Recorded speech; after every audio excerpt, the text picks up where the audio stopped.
Hello, everyone, and welcome to our weekly live video. I'm Andrew Dalton, the Executive Director of the Adams County Historical Society in Gettysburg, and I'm joined by my friend and colleague, Tim Smith, our Historian and Collections Manager. We are excited to put together a topic for you tonight that both of us have spent a lot of time working in, and that is genealogy, family history research. So at the Adams County Historical Society, it's one of the things that we, whoops. It's one of the things that we specialize in. Sorry, we're still getting used to the technology here. It's one of the things we specialize in. We almost every day when we help our visitors, patrons that come in to do research, most of them are here to do genealogical research. And so we wanted to kind of give you a primer on how to do this type of research and what the resources are that are available here at the Historical Society. Without any more, I want to get into the presentation here. Just a second. Let's see if we can do that. Okay. So I'll hand it over to Tim here. Okay.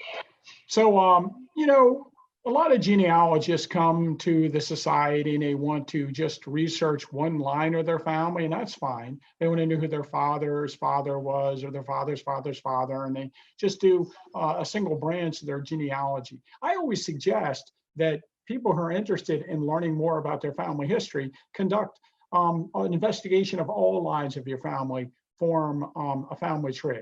And there are many types of family trees. The term genealogy actually refers to the origin of an individual. And the base word of genealogy is Genesis. And it's basically a term that is used to describe the origins. It means origin, and it's, of course, a biblical term. And people have been doing their genealogy,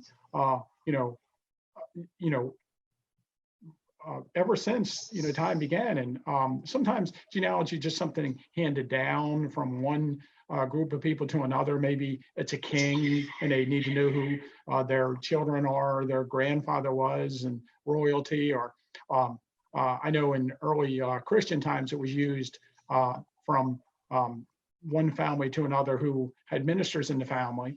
But in the Middle Ages, Charlemagne actually conducted research. He actually hired some people to do his genealogy, and he found out that he was a direct descendant of Jesus Christ. And it's all chronicled in Charlemagne's genealogy. Of course, we don't want to get into this, but that would mean that Jesus had a child with Mary Magdalene and all that.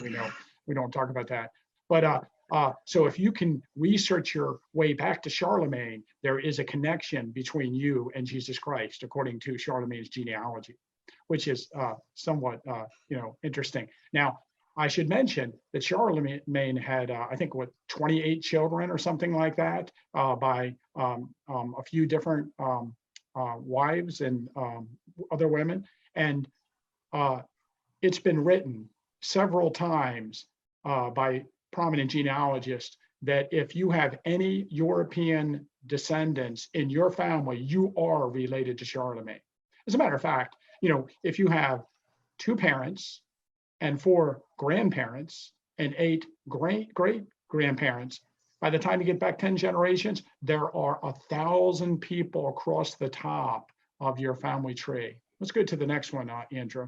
All right. And if you go back 20 generations, you have 1 million people across the top of your family tree that you're related to. Undoubtedly, since if you go back so many generations, there weren't as many people living on the earth as there is today. You do have duplicates across that line. And it's been written that if you go back to the 9th century and you have European in your family tree, you are related to every other person that lived in the 9th century and had descendants. So everyone is basically related to everyone else. I think that's a concept everybody understands. It's just how far away from another person is your common ancestor. But of course, I mentioned this, something that happens oftentimes at the Historical Society is humorous to me, is somebody will come in and say, yeah, my cousin did our genealogy, and they took it all the way back to the 1600s, all the way back to York, as if that person did all the genealogy for all of that person's family line. And they don't realize the cousin or the second cousin only did one branch of that family, and there's a lot of other research that could be done. And most people don't have complete family records of both sides of their family that go back that far. So most people find out it's new and exciting to research your personal family tree. Yeah, so go ahead. Let me just point out, the practice of genealogy has changed a great deal over the years. And at the Historical Society, we have, just about every era of resource that you could imagine, everything from what you see on your screen here, the old card file, which I'm sure many people have spent time looking through, referencing all kinds of materials that might be in an archive related to genealogy. But we also, now, have digital collections and digital catalogs and databases that allow you to find a much, broader range of materials very quickly and very easily. And there are numerous websites and, online resources that, we're going to cover in this talk. Some of them you may know, very well-known sites like Ancestry.com. You can see at the bottom of the screen here, there's a DNA test result. I don't know whose it is. I think it might be somebody in Tim's family. But we have an example of a DNA test that was done through Ancestry.com, which, Tim and I have probably combined, I don't know how many we've done, probably 12 or 15. But we love doing these tests, and we found them to be extraordinarily accurate. So we will touch on that a little bit later if we have time. But, the practice has changed a lot. Really today, without a subscription to a site like Ancestry, it's very hard to do a family tree and to really dig deep and find the resources that are out there.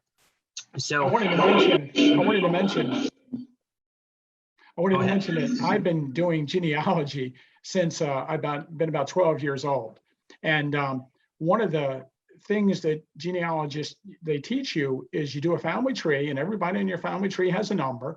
And then each number represents, you have a family group sheet for each person, telling the parents, the wife, the children of that person. And then, you have an individual group sheet for every person. So let's say, you have two different pieces of paper for every individual. And let's say you went back and you went 10 generations and you mapped out every person on it.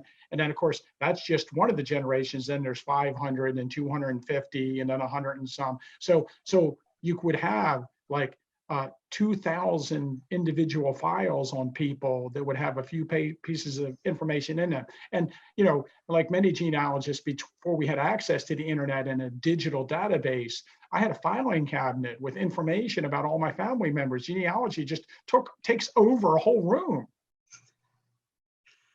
Not for everybody, I'm sure. But yes, I mean, one thing that is really changing along the same lines of what Tim pointed out is, when you talk about records and photographs, things are digitized so much now. Having a box of family photographs is definitely beginning to become a thing of the past. And that presents all kinds of new challenges for archives and for people doing research in terms of how these materials are going to be saved and kept available for future generations. So moving on to, what if you're just starting your family tree, or if you're an experienced researcher, you'll know that there are certain pieces of information about each ancestor that are critical to understand and figure out before you can really dive into knowing more about the person's life and more of the detailed information that you may be looking for that's not related to just a birth or a death date. But so what are these pieces of information that you have to start with? One, obviously, where was the person born and what is their birth date? Who are their parents? Where were they educated? When were they married? Who did they marry? How many children did they have? Where did they live? What was their occupation when they were an adult? And where did they die? And where are they buried? So these, they may seem obvious, but figuring out answers to all of these questions will then allow you to zero in and really focus your research on specific elements of someone's life, human interest stories and other stories that you may be searching for. So we do have a picture here that I like. It shows, I guess it's 6 generations in the same family. I think it's probably pretty rare where you'd have 6 generations alive at the same time. If anybody can beat that or has experienced that in their own family, feel free to let us know. But we like the picture of I believe it would be the great-great-great-grandmother holding her great-great-great-grandson. So, we are going to talk now about some of the records that are available that pertain to all of these different facts that you need to figure out about your ancestors before you can dig even deeper. And some of these things are very accessible through the internet.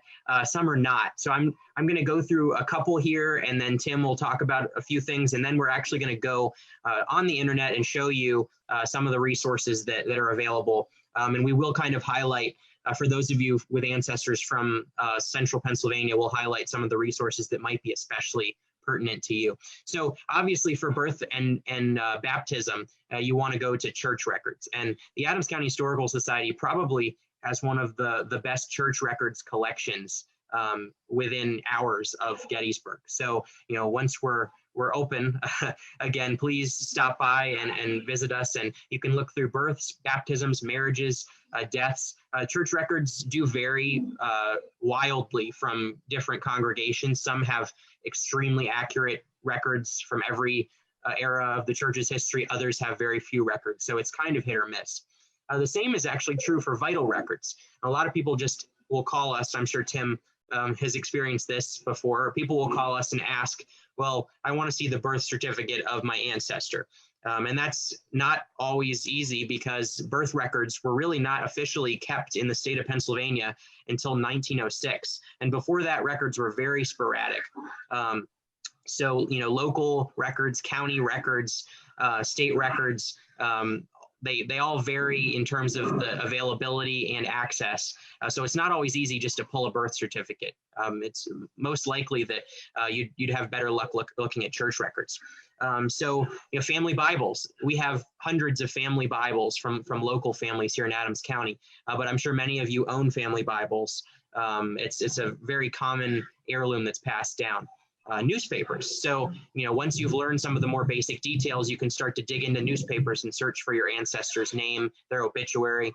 And then, of course, one of the most important resources for any family tree is census records. Finding your ancestors in the United States federal census, as well as local censuses, which we may touch on. You can find a lot of information in the census, and they're all digitized and available online. For land-related records, we have tax records and deeds here at the Adams County Historical Society, where you can find all kinds of information about where your ancestor lived. Then, of course, there's published materials. I highly, highly recommend a website called Google Books, which I'm sure many of you are familiar with. But if you go on to Google Books, there are hundreds, probably thousands of digitized county histories, which was kind of a craze in the late 1800s. And in a lot of these county histories, there are pages and pages and pages of biographies of prominent residents from each community. And then we have yearbooks. At the Historical Society, we have, I believe, every yearbook from Gettysburg, all the Gettysburg area schools, as well as Gettysburg College and some other places nearby. And then finally, archival resources. If you're not from Adams County, go to your Historical Society wherever you live. I'm sure that there is a treasure trove of archival resources, anything from letters to records to diaries, minute books, account books. There's tons of things that are, kind of tucked away and not as accessible as what you might find on Ancestry. Anything to add there, Tim? Okay, well, I just wanted to talk about some of the things that you're looking for in the types of the records. And when you create your family tree, again, I suggest that you put the basic information about each person that you can find as you go back. And friends of ours who keep detailed family trees, not on the internet necessarily, but in a binder, they actually footnote the source for each of the specific things that they say about their family. One thing to start with is the name of a person. And you'd think that would sound simple, but oftentimes people don't go by their actual name, they go by a nickname. So if the guy, Uncle Eddie, his name is probably Edward. And then a lot of times there's just middle initials, and figuring out what is the middle name is difficult. Now you might look at a baptismal record to figure out the person's name when they were baptized. But time and time and time again, and even my own genealogy, they took the child to be baptized. There's a baptized name, but then that name is never used again, and they call them something else. They spell it a totally different way. So you should be at least conscious of the names of the person from the different sources, and try to get the middle name if you can. The World War I draft registration cards, and there's about 3,000 of them for Adams County residents, actually have the date of birth of each person and the middle name of each person. Now, of course, when it comes to last names, we all know that there can be a variety of spellings to every name, like Myers or Myers or Myers, it can be spelled a bunch of different ways.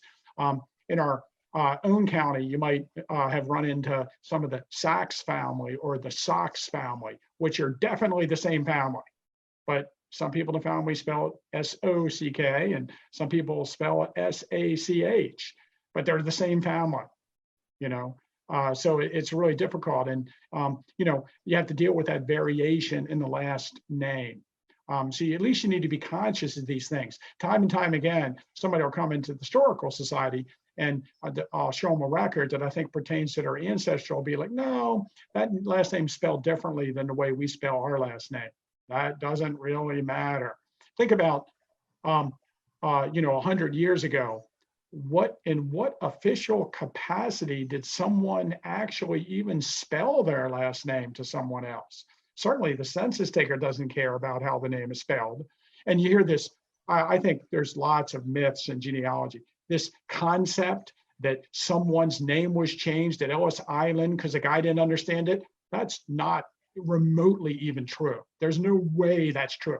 No, because your name's spelled somewhere on a record that no one ever saw again, they're not going to be misspelling it. You can spell it however you want.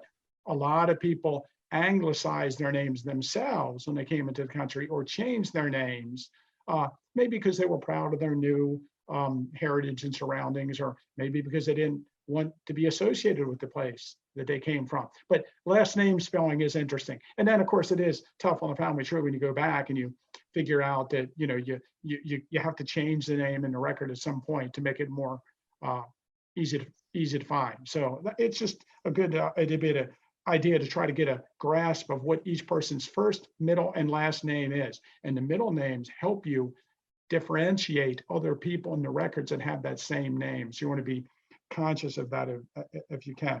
And of course, birth certificates, if you do find a birth certificate, oftentimes a name given on the birth certificate, again, just like the baptismal record, is never used again by the family.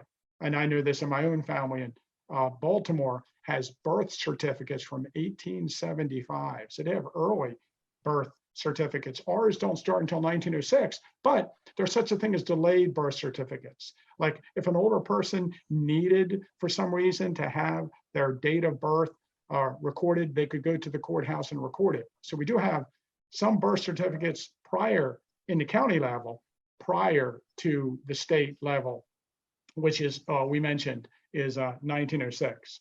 Now, of course, for the years they were born, prior to birth certificates, we're basically looking at baptismal records. And the good thing about the baptismal record is usually the child is baptized when they're young, so closer to the event that they're born, and there's more likelihood that that date is going to be correct. In the 1900 census, they asked the people what year were they born and what month they were born. And although this is really helpful, a lot of times the year is just at the whim of the census taker. They ask them how old they are, and then they ask them what month they're born, and then they just flop it in there. So it's not necessarily the year in the 1900 census is not always correct, but it's a starting point to look for something. Now, I was going to say with the baptismal record, you probably need to know what church they go to. There's not like an index of all the baptismal records of the county or the state. you have to know their religion. You could, if you knew they were Lutheran, you could look at all the Lutheran church records of the county, but you probably need to know which church you go to. Andrew? Yeah, so we got a couple comments from our friends. Connie in Florida says Family Search is a gold mine. So that's another site. Family Search is kind of the free version of Ancestry, and I have used it. It's an excellent site. I'm not sure if they're collections. I don't know. What would you say, Tim, about how on par they are with the amount that of data you can get on Ancestry? Now they're both owned by the same company, I believe, FamilySearch.org and Ancestry.com. And they do complement each other very well. And there are records on FamilySearch.org that are not on Ancestry and vice versa. Right. And we have another question from our good friend, Kurt Musselman, saying, what is a good tool or way to store the genealogical references and photos that one compiles when doing research? So, I mean, I guess, what I've done is, if you're talking about physical historic items that can deteriorate, it's good to buy acid-free archival supplies to store them, which is what we do at the Adams County Historical Society. But I've found that it's websites like Flickr and even, Google Photos. They're great for sharing historic photos if you collect them and then scan them, or if you find things online. And then for the actual data, the records, I think websites like Ancestry are great for organizing records. You can tag each record to the person that it applies to in your family tree. So I guess there's two methods. Now. One of them is you go out and you get a subscription to a site that has a family tree and you put it on there, or you buy a software package for your computer, like Legacy or Ancestry has one that they use. I shouldn't say Ancestry. The Mormons or the FamilySearch.org, you can download a software, and then you can use a database software on your computer of your own design. And then in the old ways, the old method, you just make a family tree and you number everybody, and it's always done the same way. You're number one, your dad is number two, your mom is number three. And then you go to your grandparents 4, 5, 6, 7. So you just number everybody backwards. And then you put in the files, you put a individual information and a group sheet and family sheet with all those people, and then keep track of everybody. Then like, a cousin would, or, a cousin or something would go in the family grouping for whichever family it fit into. All right, very good. Okay, so now we'll move on. So what are some of these resources? We've already touched on some of them. Probably the most famous are Ancestry.com and Family Search. But we also have other sites like Fold3 for military records. We will hopefully get to that today in this session. One of my favorite sites is newspapers.com. I know there are many, many sites on the internet to find and search digitized historic newspapers. I have found, I think Tim and I both would agree that newspapers.com has been the easiest for us in terms of Pennsylvania newspapers, but there are many, many other sites, and perhaps we'll do a session on just on newspapers at some point here. Chronicling America is a great site with historic newspapers as well that's entirely free through the Library of Congress. And then Find a Grave, which is another free site that has tens of thousands, probably hundreds of thousands of graves all over the country, records for each individual headstone with the tombstone inscription. Although, all of these sites, we should point out, there is the pitfall of, transcription error. And so it's very important to look at the actual document, or in the case of the headstone, to look at the actual picture of the headstone or visit the grave to make sure that your information is accurate. And the search, yeah, go ahead, Tim. I think every time I talk, it messes up.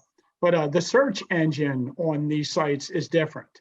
And Find a Grave has the worst search engine ever designed. It's very frustrating. Yeah. So you can't spell a name in a different way, and you can't just put a date in when somebody died unless you have the last name spelled correctly as it is on the transcription of the tombstone, and you can hardly ever find stuff you're looking for. But nowadays, people are members of Find a Grave, and they have gone through cemeteries and listed most of the people buried in cemeteries. So it's a very valuable tool if you can't visit the cemetery and you need someone else to have transcribed it, or you get an idea where they're buried.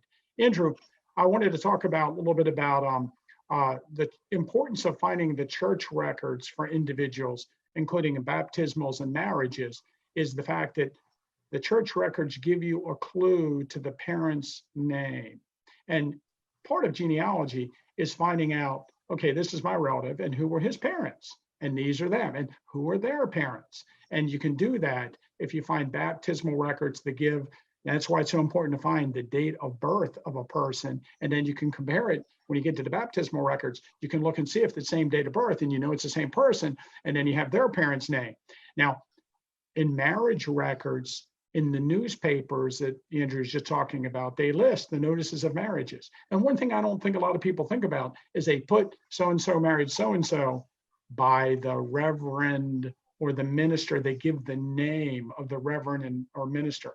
And Dr. Charles Gladfelter, who in many respects was ahead of his time when we talk about genealogy, he made a list of all the ministers in Adams County and what churches they presided over. So if you go to a newspaper and you see the marriage of somebody and it says the name of the minister, then you look in his index and you know what church they presided over at the time of the marriage. And then you go to that church record and there you find not only the marriage, but maybe baptismals of the children for those people, or maybe the people are married in the church they go to. Right. Yeah. 2 comments from people viewing, and thanks to there's about 80 people watching right now. We so appreciate you taking the time to watch. We have a comment from our friend Connie in Florida, and she's absolutely right. We forgot to mention, the Family Search has actually gone to the trouble of scanning and in many cases digitizing microfilm rolls from places all around the country, church records, civil and records, vital records, but also all around the world. I know both Tim and I have made use of the archive at Family Search by looking at records from towns in Germany and Italy where our ancestors had immigrated from. Another comment from Karen, how do you know you have the correct information? Seems ancestry people can put in information that's incorrect. So this is something that both Tim and I have dealt with a lot, where somebody will copy a piece of information that is inaccurate on Ancestry, and then 10 other people will copy that piece of information. So as soon as one person makes a guess, everyone copies that guess, and that can become very dangerous. And Tim and I have seen where family trees have gone back to, I think, like 100 AD or BC, because people kept copying someone's guess. And if one person makes an assumption, everyone will copy that. So the answer I would give, and then I'll turn it over to Tim for a second, is you have to look at the actual records. We never, ever accept genealogy that's been done where it doesn't have the actual records attached. If you're just copying another person's tree, we don't think that that's really ever good enough unless we have other information to back it up, like census records and births, marriages, and deaths. You have anything on that, Tim, to add?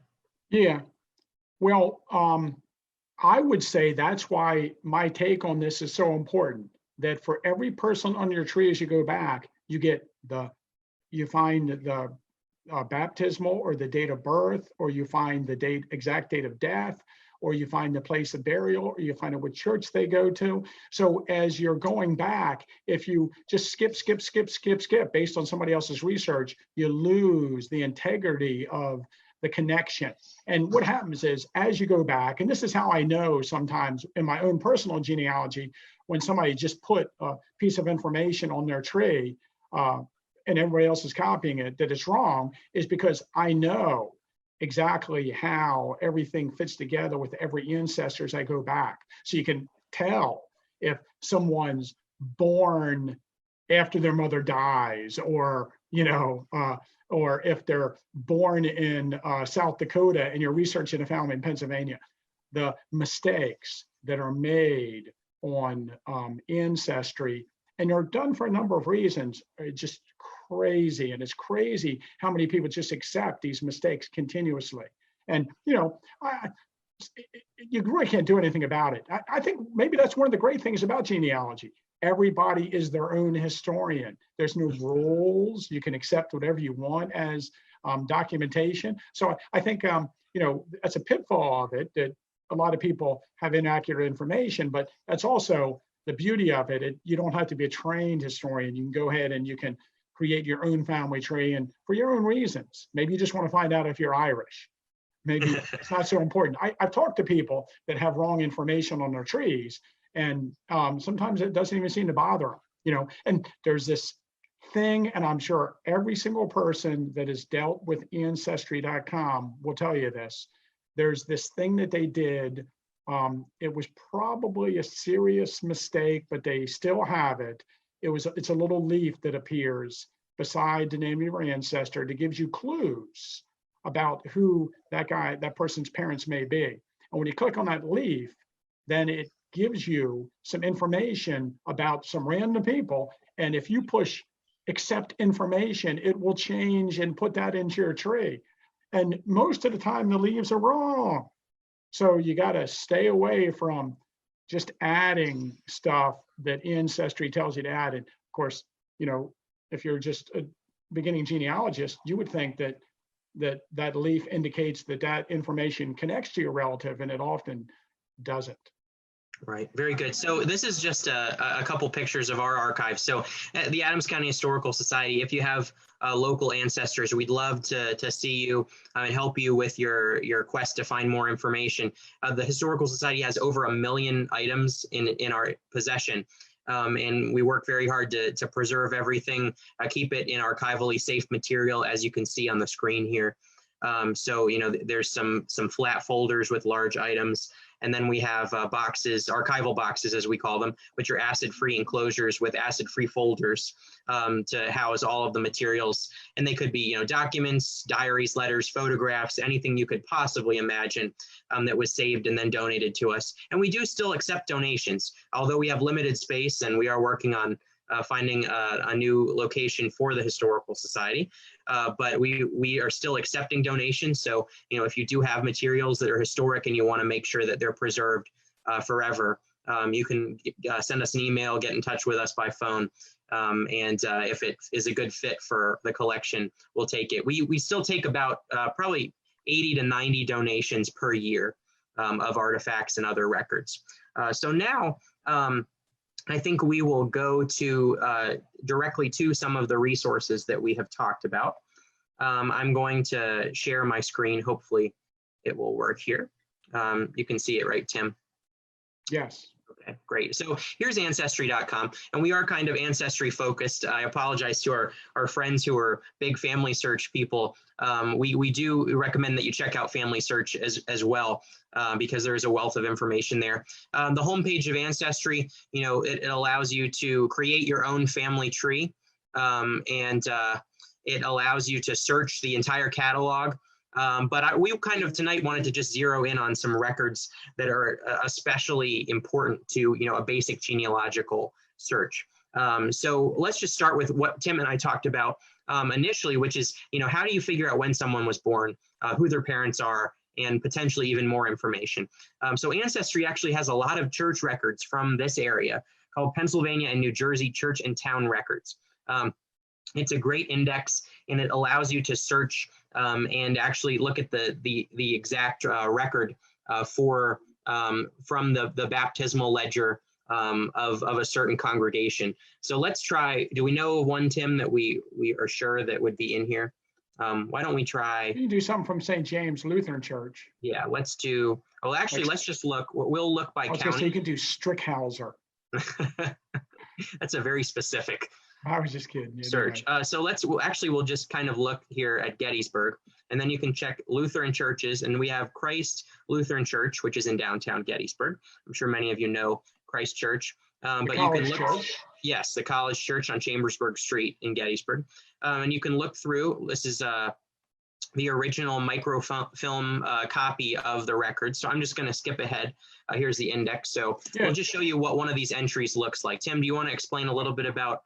Andrew, I wanted to mention that, especially on FamilySearch.org, on Fold 3, and on Ancestry, these groups have not copied the original records. They have copied microfilm rolls of the original records. And these microfilm rolls, for the most part, came from the state archives. So they went in, copied massive amounts of microfilm rolls, and then what I think is really cool is somehow they've made these microfilm rolls digitally searchable. They've digitized them, I guess is the proper term. And it's fascinating that you can search these records instead of just have to randomly look through them. I really love it. But, in this particular church, you can see the records here from 1887 that we have up, and you can see the name of the person or groups of people that are being baptized, and then the date they were, the date of baptismal. I guess that's what this is, right, Andrew? Oh yeah, the age and the birth, and then the parents, and then the sponsors. So sometimes, if you can't find the maiden name of somebody and you look at the sponsors, maybe the mother's sister is the sponsor of the child. And time and again, especially for me in Lutheran records in Lancaster County, that's been very helpful. It's a lot easier to do research in the early 1900s and in the 1800s than it is to do research in the 1700s or the 1600s. One thing we should mention, I think, because I get this all the time, the Lutherans are exceptional record keepers. The Presbyterians are not record keepers at all. So we don't, for the Scotch Irish Presbyterians from this area, we have very poor records. But for the Lutherans, they document everything. Right, and you'll notice here it says the sponsor is the child's mother, a Presbyterian with the consent of her pastor. Pretty strict stuff. So let's go back here and take another look at a resource you'll find on Ancestry. You can find all kinds of different records, census records. Of course, the census, for those of you who don't know, goes back to 1790. The first United States federal census, taken every 10 years, but really it isn't until 1850 when the census begins to list the individual members of each household. Prior to 1850, it was just the head of household who would be listed. But in 1850, they began doing complete schedules with the names, ages, birthplaces, and genders of all of the individuals in each household. So let's just look. Why don't we search for one of Tim's favorite people in the town of Gettysburg? Do we know, Tim, whether it will be listed under how I'm typing it in? I think it's Virginia, but Virginia. we might have trouble finding her. We will see. Let's look for a Wade in Adams County, Pennsylvania. Yeah. So we have, there's Georgiana Wade, Jenny Wade's sister. And I would assume that this is probably her, right? Or maybe not. Is she? Let's see. Well, here we go. Virginia Wade, 1844. There it is. Okay. So, yep, here we have. So this is Jenny Wade, the famous civilian casualty of the Battle of Gettysburg, appearing on the 1850 census as a 6-year-old child. Virginia Wade, her middle name, her brother John, sister Georgiana, and her parents, James Wade and Mary Ann Philby, I believe, if I remember from Tim's research. So you can see on the 1850 census, there's not a lot of information. Later censuses would consistently add more and more data. But we have the age of each person, their sex, their occupation, if they have one. You can see James Wade as a tailor, their birthplace, Virginia for James Wade, and then Pennsylvania for the rest. And real estate. Yes, and then, oh yeah, right, that's a good point. So this is actually something we use a lot to be able to tell whether the individual's renting or owning their property. You can see David Ziegler has $14,000 of real estate, likely meaning that he owns a house or a farm. Or a grove. Right, or a grove. There we go. For our Battle of Gettysburg people. So James Wade, we see here as a renter. I'm not sure at the time whether they're living on Breckenridge Street already at this time, but we know, okay, so they're somewhere else in the town. And we also have 3 categories here over at the right that are very interesting. One is married within the year. So there's another reference. I don't think we know why they asked that question. That's a very interesting question to ask on the census. Then we have attended school in the last year. That's a really interesting question for us understanding education in Gettysburg. Then we have another category that's also really interesting called cannot read or write. So they would tally whether or not that was applicable to each of the people in the household. So this is the 1850 census. Again, you could go to any census, 1860, 70, 80, although the 1890 census burned in a very famous fire at the National Archives. And so you can't search that one. But the 1900 census, 10, 20, 30, and 40 are all available on Ancestry. The 1950 census will be released in a few years here, I believe. I think we're still a couple of years away. So the census is something that we use regularly to learn basic information about where a person's living, how old they are, who their family is. And one point we wanted to make, I think here is a good time to make it, is that oftentimes if you run into a dead end with an ancestor, it's very good to look at the siblings and follow their history. It's possible if you can't figure out your ancestor's parents, if you find an obituary for a sister or a brother, they might list the person's parents. So to not just look at it as going straight back through your ancestor, but also looking around can also open some doors sometimes. So any other comments, Tim, on the census? We should mention that the 1850 census, and it's the first census that lists the individuals. It's also the first census that lists where the person is born. On that particular census, it said James Wade was born in Virginia. So you know his parents are living in Virginia at the time of his birth. In the 1880 census, they actually ask you, where was your father born and where was your mother born? And that's another big thing in the census record, when all of a sudden you have, if someone lives until 1880, and then, you know, they die in 1881 or 1882 before the 1900 census, there's no 1890 census, long story. But you can actually look and see where they say their parents are born, like if they're born in Ireland or Germany, or maybe they're more specific, like Bavaria. But right. It's always, if you run into a dead end, it's valuable to know where that person's parents might be born from. Right, and we have a really excellent question here from Mike Legay, who I believe is a great historical society member. How do you match dwelling number to a location? This is something Tim and I spend a lot of time on. So should I take it? Yeah, go ahead, Tim, and then I'll see if you missed anything. You don't. You cannot. It's not, I'm trying to think in Gettysburg, but you know, street addresses are not something that existed at that time. Right. And, yeah, let's zoom in here on that. Baltimore City, they do, you know, I've done a lot of Baltimore research because I'm from there. They eventually start putting in the addresses. I think maybe in Gettysburg, maybe, I don't know if the 1900, but 1910, they might start putting street addresses. So what we have done is, Andrew and I, we have taken the 1850 census, we have taken the 1860 census, and what we noticed is the census taker walks along and he takes the census. So he walks from one house, he takes the census, he goes to the next house. So if you look at where someone lives on here, John McElroy, for instance, I believe, I think this is Baltimore Street. Let's look Samuel Fonestock 2 houses away, and he's living at the corner of Baltimore and Middle Street. He's got property, so we can trace where he is if you have property, and then you have to look beside him. I'm thinking the Wade family in this census is living across the street at what we call the Lincoln Building, which is directly across from the Fonestock house. I know that at some point around this time, James Wade had a tailoring business in that particular location.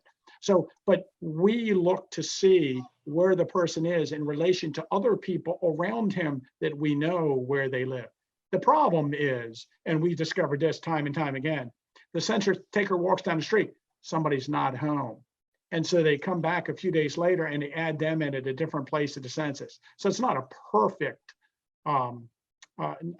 method. Right, and so we have another comment, a great comment from Gretchen Harmon. She uses the 1872 Adams County Atlas to match names with the census.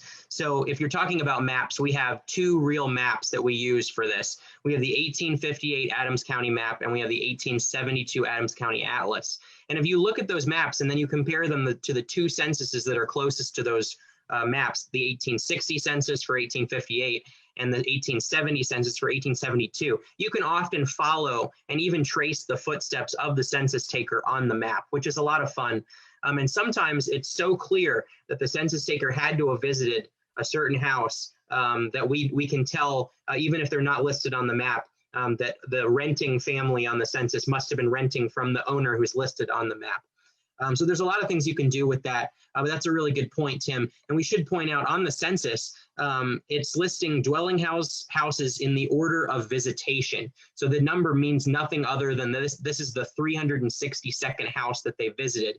And this is the 395th family unit that they had visited and spoken with. Of course, that number's higher because there were, in many cases, multiple families living in one house. And sometimes you'll see something like unoccupied dwelling on the census, which is really interesting to us because it's an empty house that they still listed on the schedule. So let's move on and look at another resource here. So what's another record group that you can look at for vital records? And it's birth certificates. And this is actually kind of new to Ancestry.com, but they've digitized a small section of birth certificates that are from the state of Pennsylvania from 1906 to 1911. And again, you know, it's important to point out that Pennsylvania did not keep statewide records until 1906. So it's very hard to find anything prior to that date. So, you know, what will a birth record tell you? It's pretty obvious, but we'll just take a look at one. This is Walter Reinhardt, born in, let's take a look. Walter Reinhardt, let's see, where is it? Tyrone Township, Adams County, Northern Adams County. This looks like it's actually, oh no, this is recorded at the time. Walter Guy Reinhardt, looks like someone filled it in.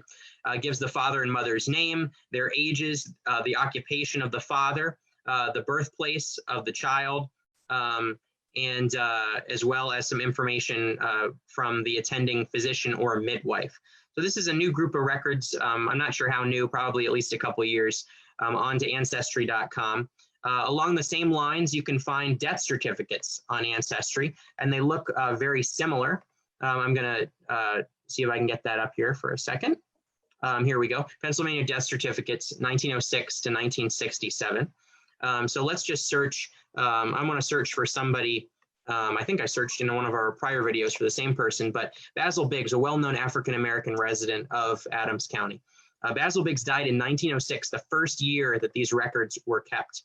The death certificate will tell you some very important information about your ancestor. And one of the things that really makes this valuable to us is Basil Biggs, just as an example, he's 86 years old when he dies in 1906. So we're looking at someone who's born in 1819, and this is a record that lists his parents and their birthplaces. So we're getting back almost to the turn of, you know, the 18th century, 18th to the 19th century here, with information about Basil Biggs' parents. It also gives the cause of death, organic heart trouble, with the doctor's name, and information about the burial at the bottom. So another great resource. So birth and death records on Ancestry. Again, you won't find them until 1906. But I now want to, we only have a little time left, so I want to make sure we hit a couple important resources. But we already mentioned this, but Tim, do you want to just give a quick description here of what findagrave.com is and how we use it? Find a Grave, and it's been around for many years, actually is a group of volunteers that are associated with this site that have attempted to list or put a picture on or information about every tombstone all over the world, actually. And you can do it, there's two ways you can do it. You can search by name, and you put a middle initial, and I'll be surprised if it finds it. Oh, it did. If you put too much information in, it usually doesn't find what you're looking for, or there's all kinds of problems with the search engine, I feel. But there's also another way you can do it. You can search by cemetery location. You can look at all the cemeteries. You can browse a cemetery. So, you know, over the years, more and more information is being put onto this site. And not only, you can see in this site, not only do they have information about the burial place of John Burns, but they have a picture of him, and someone has written a biography. Ethan Bishop, who I happen to know, has written a biography of John Burns on the site. Now, this site, another drawback is, oh, this shows a picture of the stone, so you maybe can figure out what it is. But I'm the vice president of Evergreen Cemetery, and we certainly didn't get permission for them to put information from our cemetery on the site. So that's interesting. And so they don't even have like the location of the grave on the site. I don't think they've ever even contacted our cemetery. So I always wonder about the proprietary legality of all this information are given away. But it's very, very helpful to people, especially if you don't live in the area. Like for me, researching cemeteries in Baltimore and finding tombstones. But oftentimes the information is only as good as the person who's trying to read it off of the tombstone. So Right. this is not an official site from these cemeteries. And I'm sure more cemeteries than just ours has an issue with some of the information on the sites. Right. And we have a couple of comments here I just wanted to go through. Julie's asking, how do we look up family members if we suspect the names are spelled wrong? So that's actually a good question to return to Ancestry for, and just take a look real quick at the search function. We went a little bit faster. Go ahead. I punch in all the variations I know of that name. Well, that's one way. That might be the over 50 way to do it. No offense to Tim, but there are other methods. I have done that too, because sometimes the transcriptions can be so inaccurate that it's hard to do it. But Ancestry does have a function to help you with that. So for those of you who aren't familiar, let's just try, should we try a complicated name? Let's try like Samuel Kitzmiller. And let's say we're not sure how Kitzmiller is going to be spelled. You see the check mark underneath the name. If you click on that, it'll give you three options. Sounds like, so if the name sounds like Kitzmiller, similar in spelling, or Soundex. I'm not really sure. I think Soundex is kind of an algorithm that Ancestry uses. I don't know the exact definition of how they calculate it, but let's just put all three of them on, which I'll often do when I can't find a name. And we'll search Samuel. And we'll try, let's just do similar. Over here, I'll just point out, so we have the same option, sounds like similar, and then we have initials. So that's a great function if somebody goes by initials. Let's say somebody goes by ST Kitzmiller. You could search that, and we'll do it right now, and we'll see what we get. It should give you everyone whose name starts with S, and we have a lot of, we probably made the search a little too broad, but we have ST Kitzmiller, Samuel Thomas Kitzmiller, somebody from Carroll County, Maryland. Anything else there to add on that, Tim? Well, some search engines allow you to search in this fashion, which is very, very, very good, and some don't. Like if you're looking on newspaper archives, like newspapers.com, you have to have an exact spelling, or Find a Grave, for instance, we mentioned you have to have an exact spelling. But the Ancestry is very friendly for misspellings and finding misspellings.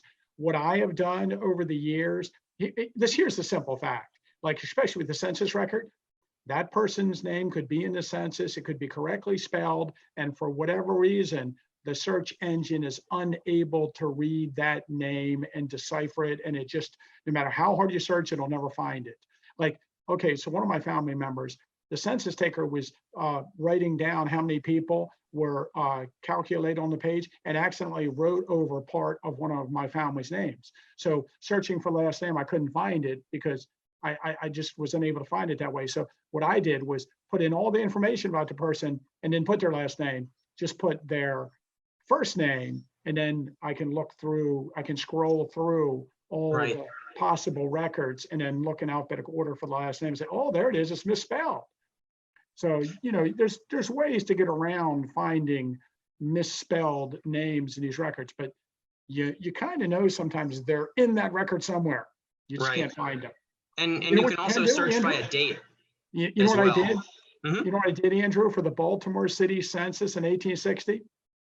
I looked through the entire census. You can browse the entire census. And I looked through a few hundred pages of it and found my relative. Well, that is one way to do it, but you have to be a very committed genealogist to do that.